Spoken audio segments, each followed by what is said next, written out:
Hello friends, Vicky knowledge explorer में आपका स्वागत है। आज के इस टॉपिक में हम जानने वाले हैं इंटरेस्ट ऑन पार्टनर्स कैपिटल। साझेदारों की जो पूंजी होती है उस पर ब्याज कैसे निकाला जाता है और किस दर से कैसे दिया जाता है। सबसे पहले, अगर साझेदारी संलेख में जो साझेदारी संलेख होता है पार्टनर्स के बीच में, उसमें अगर ब्याज के बारे में कुछ नहीं दिया गया हो, यानी कि उसमें ब्याज का उल्लेख नहीं किया गया है, तो ऐसी स्थिति में पूंजी पर ब्याज है वो नहीं दिया जाता है।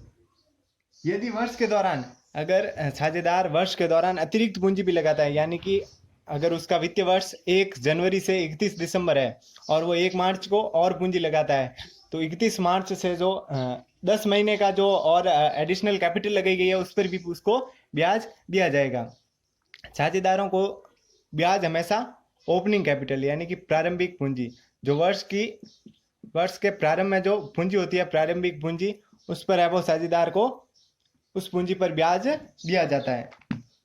ब्याज की गणना करने के लिए अगर क्वेश्चन में हमारे पास प्रारंभिक पूंजी नहीं दी गई हो, यानी कि अगर हो सकता है क्वेश्चन में अंतिम पूंजी भी दी जा सकती है, तो ऐसी स्थिति में हमें सबसे पहले प्रारंभिक पूंजी है वो ओपनिंग कैपिटल है वो ज्ञात करनी पड़ेगी। तो ओपनिंग कैपिटल कैसे ज्ञात करते हैं, उसके लिए एक फॉर्मूला लगाते हैं। सबसे पहले हमें अंतिम पूंजी दी गई होगी, तो लिख देते हैं हम अंतिम पूंजी। अंतिम पूंजी की जो भी राशि है वो यहाँ पर लिख देंगे। उसमें वो ऐड करना है, यानी कि प्लस करना है आहरण। अगर वर्ष के दौरान साझेदार ने आहरण किया है, ड्राइंग की है, तो वो भी इसमें ऐड हो जाएगी। देर आफ्टर हमें वो ऐड करना है, सॉरी ऐड अंतिम पूंजी होगी, इसमें ऐड हो गया आहरण। देर आफ्टर हमें लेस करना है, यानी कि घटाना है। क्या घटाना है? अतिरिक्त पूंजी। अगर कोई साझेदार एडिशनल कैपिटल लगाता है, अपनी फर्म में एडिशनल कैपिटल अतिरिक्त पूंजी लगाता है, एक्स्ट्रा कैपिटल, तो उसे है वो लेस करना है। किस में से? अंतिम पूंजी और आहरण की जो जोड़ होती है उसमें से अतिरिक्त पूंजी को, एडिशनल कैपिटल को लेस करना है। देर आफ्टर एक और मद है वो हमें लेस करनी पड़ेगी, वो है चालू वर्ष का प्रॉफिट। करंट ईयर प्रॉफिट होता है वो हमें लेस करना पड़ता है। उसके बाद ये दोनों जोड़ने और ये दोनों घटाने के बाद जो हमारे पास शेष बचेगा, जो माइनस करने के बाद जो राशि बचेगी, वो हो जाएगी हमारी प्रारंभिक पूंजी।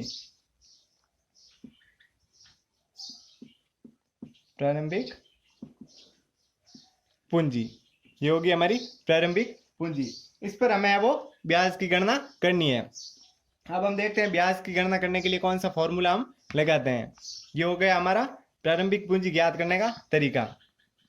अगर क्वेश्चन में प्रारंभिक पूंजी नहीं दी गई हो, अंतिम पूंजी दी गई हो, तो हमें वो पहले प्रारंभिक पूंजी ज्ञात करनी होती है। अब देखते हैं हम पूंजी पर ब्याज। उसके लिए हमें एक फॉर्मूला लगाना है पूंजी पर ब्याज, इंटरेस्ट ऑन कैपिटल ज्ञात करने के लिए। सबसे पहले होती है पूंजी की राशि। पूंजी की राशि गुणा दर, कौन सी रेट से हमें ब्याज लगाना है। उसके बाद अवधि, अगर 1 वर्ष के लिए है तो यहाँ पर आ जाएगी 12 मंथ, यानी कि 12 अवधि है वो हमें लिखनी होती है। अपॉन बट्टे में हमें लिखना है 100। ये ब्याज निकालने के लिए 100 अनिवार्य होता है लिखना, 100 गुणा 12, यानी कि अगर अवधि एडिशनल कैपिटल है तो उसमें ये सहयोग करती है, यानी कि 8 महीने की है तो अवधि की जगह 8 आ जाएगा और 8 बटा हो जाएगा 12। और ये फॉर्मूला तो ब्याज के लिए होता ही है। इसको अगर हम इंग्लिश में देखें तो इंटरेस्ट ऑन कैपिटल शॉर्ट में लिख रहा हूं मैं, इंटरेस्ट ऑन कैपिटल आ जाएगा अमाउंट ऑफ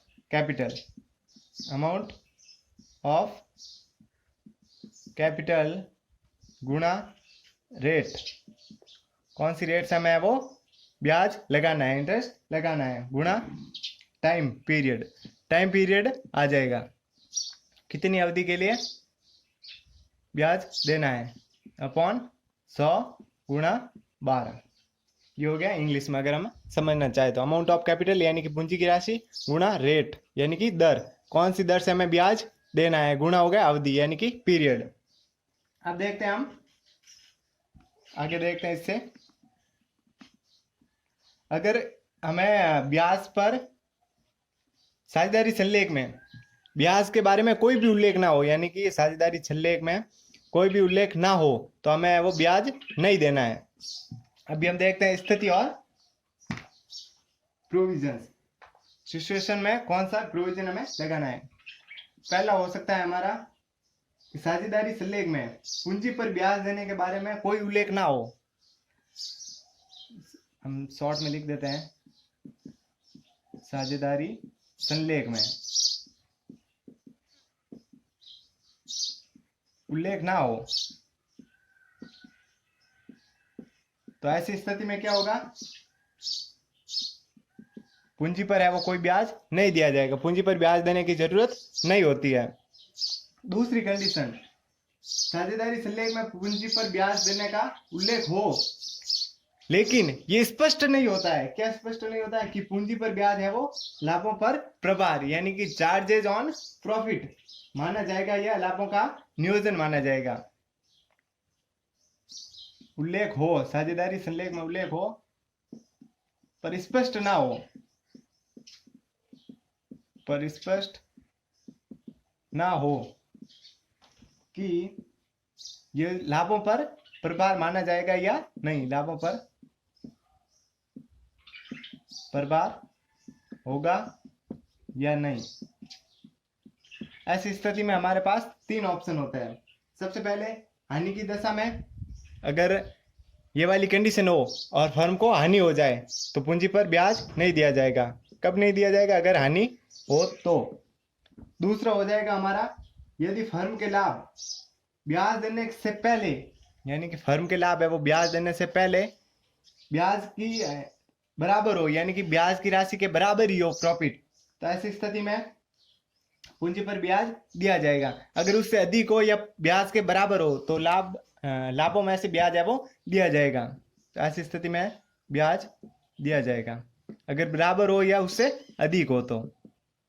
तीसरी कंडीशन हो जाती है हमारे पास, यदि फर्म का लाभ ब्याज देने से पहले, अगर साझेदारों को ब्याज देने से पहले फर्म का जो लाभ है ब्याज से कम होता है, यानी कि ब्याज की राशि अगर हम मानते हैं कि आ गई 40,000, 2 या 3 साझेदार है या अधिक है, उनकी ब्याज की राशि आ गई 40,000, लेकिन फर्म का जो प्रॉफिट है, जो लाभ है वो उससे कम निकल जाए, तो ऐसी स्थिति में लाभों को पूंजी पर ब्याज के अनुपात में बांट दिया जाता है। यानी कि अगर उनका ब्याज आ जाए 40,000 लेकिन फर्म के पास प्रॉफिट ही 20,000 का हो तो इस स्थिति में जो 20,000 है वो ब्याज के रूप में लाभ विभाजन अनुपात में बांट दिया जाता है। अब देखते हैं हम, इसमें बांट दिया जाता है। 3 कंडीशन हो गई इसमें। अब देखते हैं हम तीसरी स्थिति, अगर साझेदारी संलेख में पूंजी पर ब्याज को लाभों पर प्रभार मानने का उल्लेख हो, यानी कि साझेदारी संलेख में ये कहा जाए कि जो ब्याज है वो लाभों पर प्रभार माना जाएगा। प्रभार माना जाएगा यानी कि अगर फर्म को लाभ होता है या नहीं होता है, हानि भी होती है, तो ऐसी कंडीशन में भी साझेदारों को पूंजी पर ब्याज दिया जाएगा, प्रभार माना जाए। ऐसी स्थिति में क्या होता है कि किसी फर्म को लाभ हो या हानि हो, पूंजी पर ब्याज दिया ही जाएगा, और इसका लेखा है वो लाभ हानि खाते में डेबिट पक्ष में लिखा जाता है, तो इसमें है वो ब्याज दिया जाता है, ब्याज दिया जाएगा। अब हम इसे है वो एक क्वेश्चन के माध्यम से समझते हैं। कौन सी कंडीशन हमारे पास हो सकती है। 1 इसकी थी, 3 इसकी, 4 और टोटल होगी 5। एक क्वेश्चन लेते हैं हम बिल्कुल सरल का। ए और बी है वो साझेदार है, यहाँ पर हम लिख देते हैं ए और बी, ये साझेदार, ठीक है। और इनका लाभ हानि विभाजन जो अनुपात है वो हम मान लेते हैं 3:2। ए का है 3 और बी का है 2 और पूंजी क्रमशः इन दोनों की पूंजी है वो, इसकी हम मान लेते हैं 2 लाख और इसकी मान लेते हैं, इसके हम 1 लाख ही मानते हैं, इसकी मान लेते हैं 1 लाख। अब कंडीशन कौन सी हो सकती है? पहली, यदि साझेदारी संलेख में पूंजी पर ब्याज के संबंध में कोई प्रावधान नहीं है, यानी कि पूंजी पर ब्याज देने के संबंध में कोई प्रावधान नहीं किया गया है, और वर्ष का लाभ हो 60,000, मान लेते हैं वर्ष का लाभ प्रॉफिट है 60,000, ठीक है। अब बनाते हैं हम PNL appropriation account. PNL appropriation account format बनाने की हमें जरूरत नहीं है, ऐसे हम बना लेते हैं। पर्टिकुलर लिख देते हैं, यहाँ पर अमाउंट लिख देते हैं, कुछ इस टाइप का हमारा बनेगा। हो गया क्रेडिट साइड, ये हो गई डेबिट साइड, इसको हम लिख देते हैं ऐसे, ठीक है। ये सिर्फ समझने के लिए है। अभी हमारे पास दिया गया है वर्ष का प्रॉफिट कितना है 60,000, ये हो गया 60,000, ये लिख देते हैं हम by profit and loss account, ये हो गया हमारा 60,000। कंडीशन क्या है? साझेदारी संलेख में पूंजी पर ब्याज के संबंध में कोई प्रावधान नहीं है, यानी कि कोई प्रावधान नहीं है, और वर्ष का लाभ है 60,000। अब जब पूंजी पर ब्याज के संबंध में साझेदारी संलेख में कोई भी प्रावधान नहीं है, तो ऐसी स्थिति में पूंजी पर ब्याज है वो नहीं दिया जाएगा। ये हमने पहली कंडीशन में पढ़ा था। तो सीधे तौर पर ये जो 60,000 है फर्म का प्रॉफिट, इसे हम साझेदारों में बांट देते हैं, तो हो जाएगा 2 पार्टनर्स कैपिटल। क्या है ये? साझेदारों का प्रॉफिट है, फर्म का प्रॉफिट है जो साझेदारों में बांटा जा रहा है। साझेदार कौन से? ए और बी। अनुपात क्या है? 3:2। तो प्रॉफिट हो जाएगा 36,000 और 24,000, 36,000 एंड 24,000, ये हो गया 60,000, और इनकी टोटल हम लिख देते हैं 12, ये हो गई 60,000 और ये हो गई 60,000।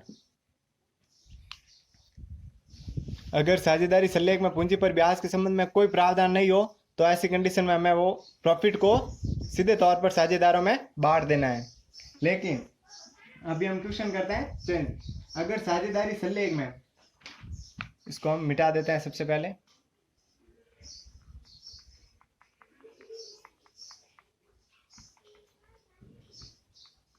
अगर साझेदारी संलेख में पूंजी पर ब्याज के लिए 10% का प्रावधान है, यानी कि यहाँ पर हम लिख देते हैं इंटरेस्ट कितना है 10% का प्रावधान है, लेकिन इस वर्ष है वो फर्म को लाभ नहीं होकर फर्म को हो जाती है हानि, तो फर्म की हानि आ जाएगी 2 प्रॉफिट एंड लॉस अकाउंट, कितना है 60,000। इस कंडीशन में हमें क्या करना है? साझेदारी संलेख में पूंजी पर 10% का ब्याज का प्रावधान है, लेकिन फर्म को तो लाभ हुआ ही नहीं। ऐसी कंडीशन में क्या करना है हमें? लेकिन यहाँ पर यह भी नहीं लिखा गया है कि ब्याज है वो लाभों पर प्रभार माना जाए, तो ऐसी कंडीशन में हमें ब्याज है वो नहीं देना है, क्योंकि फर्म को प्रॉफिट हुआ ही नहीं है। तो ये जो लॉस हुआ है 60,000 का, ये हमें पार्टनर्स में बांट देना है, तो हो जाएगा बाय पार्टनर्स कैपिटल अकाउंट। साझेदार कौन से? ए और बी। वही अनुपात 3:2, 36,000 और 24,000, यानी कि 36,000 एंड 24,000, ये हो गया 60,000, और इसकी टोटल आ जाएगी 12।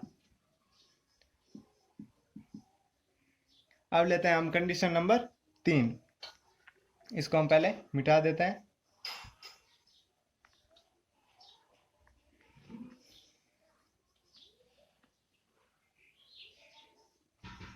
ये सेकंड क्वेश्चन में हमारा प्रॉफिट नहीं था और क्या था? लॉस था, ये मैंने दिखाया नहीं, सॉरी। अब लेते हैं हम कंडीशन नंबर 3।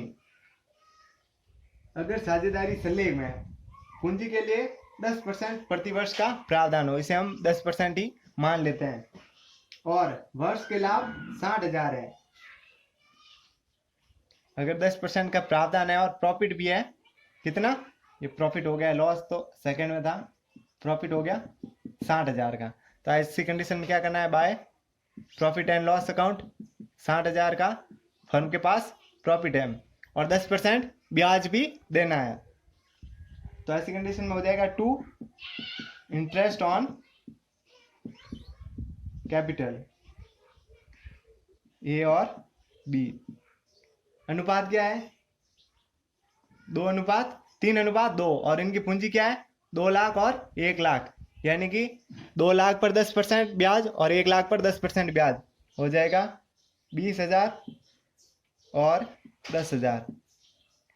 2 लाख का 10% हो गया 20,000, 1 लाख का 10% हो गया 10,000।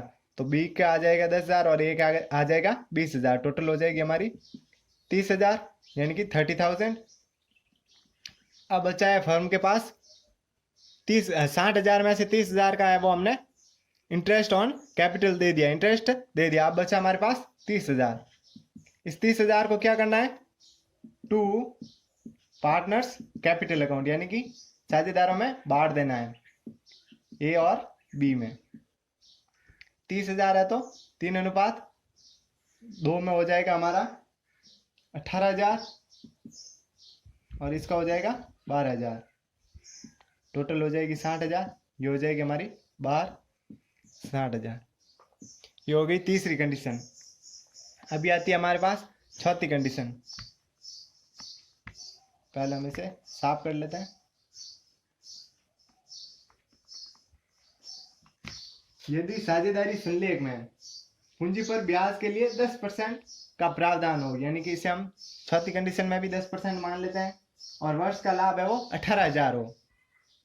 वर्ष का लाभ हो गया 18,000 यानी कि प्रॉफिट यहाँ पर 60,000 से मिटा कर लेते हैं हम 18,000। अब क्या करना है, ये हो गया बाय P&L अकाउंट। ये हो गया फर्म का प्रॉफिट 18,000 और प्रावधान कितना है 10% का, तो हो जाएगा टू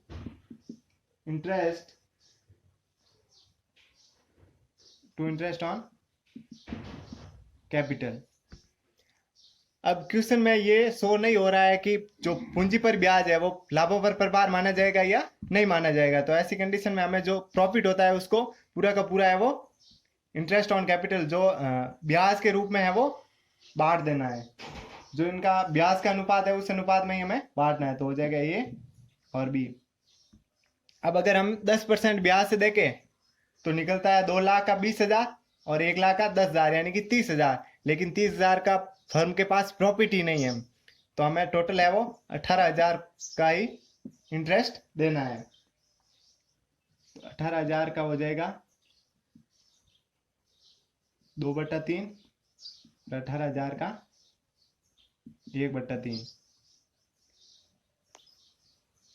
ये हो जाएगा 12,000 और ये हो जाएगा 6,000। टोटल हो गया 18,000। टोटल आ जाएगी हमारी 12। अब इसमें ध्यान देने वाली बात यह है कि ये 2/3 और 1/3 कहाँ से आया। तो इसका जो पूंजी पर ब्याज का अनुपात है वो कैसे निकलेगा। 2 लाख का 10% हमने निकाला तो निकला 20,000 और 1 लाख का 10% निकाला तो निकला 10,000। तो हमारे पास अनुपात कौन सा बन गया, 2:1। ए के लिए 2 और बी के लिए 1 अनुपात। तो इस अनुपात में हमें वो लाभों को ब्याज के रूप में बांट देना है। नेक्स्ट कंडीशन है हमारी पांचवी कंडीशन। अगर साझेदारी संलेख में पूंजी पर 10% प्रतिवर्ष ब्याज की दर दी गई हो, 10% से ब्याज देना है और फर्म का लाभ है वो है 18,000 यानी कि 18,000 और पूंजी पर ब्याज को लाभों पर प्रभार माना जाए। यह हमें ध्यान रखने वाली बात है कि पूंजी पर ब्याज को लाभों पर प्रभार माना जाए। ऐसी स्थिति में है वो P&L एप्रोप्रिएशन अकाउंट बनाना है। तो सबसे पहले हमें वही बात बाय P&L अकाउंट। ये हो जाएगा हमारा प्रॉफिट कितना है 18,000 का फर्म का प्रॉफिट है।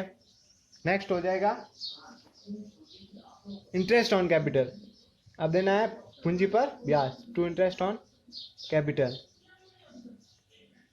ए का और बी का।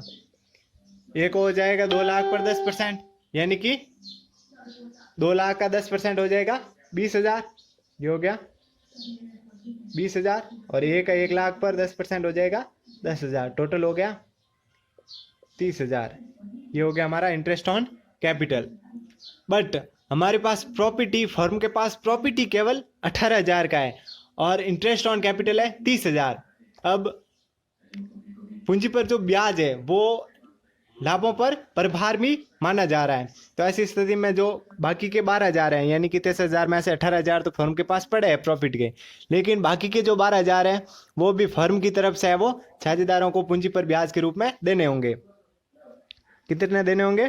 12,000 है वो देने होंगे। तो यहाँ आ जाएगा बाय, ये फर्म के लिए लॉस है तो बाय पार्टनर्स कैपिटल अकाउंट आ जाएगा ए, और यहाँ लिख देते हैं हम बी। ए देगा 12, ए को मिलेंगे 12,000 में से 12,000 का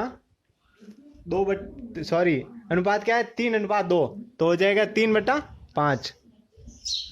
और इसका आएगा 12,000 गुणा 2/5, इसका आ जाएगा 5, हो जाएगा 7,200, हाँ 7,200 आएगा। और इसका आ जाएगा 4,800, टोटल होगी 12,000। और खाते की पूरी टोटल हो गई 30,000, ये हो गई टोटल 30,000। ये बन गया हमारा P&L एप्रोप्रिएशन अकाउंट।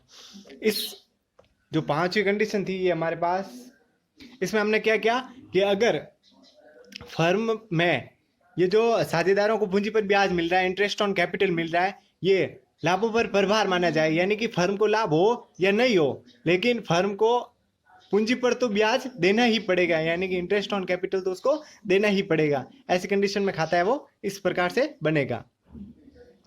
उम्मीद करते हैं आपको ये वीडियो समझ में आया होगा। इस वीडियो को जरूर लाइक कर दीजिएगा और चैनल को सब्सक्राइब कर दीजिएगा, ताकि हमारे आने वाले हर नए वीडियो की नोटिफिकेशन आपके पास जल्द से जल्द आ जाए। मिलते हैं अगली वीडियो में।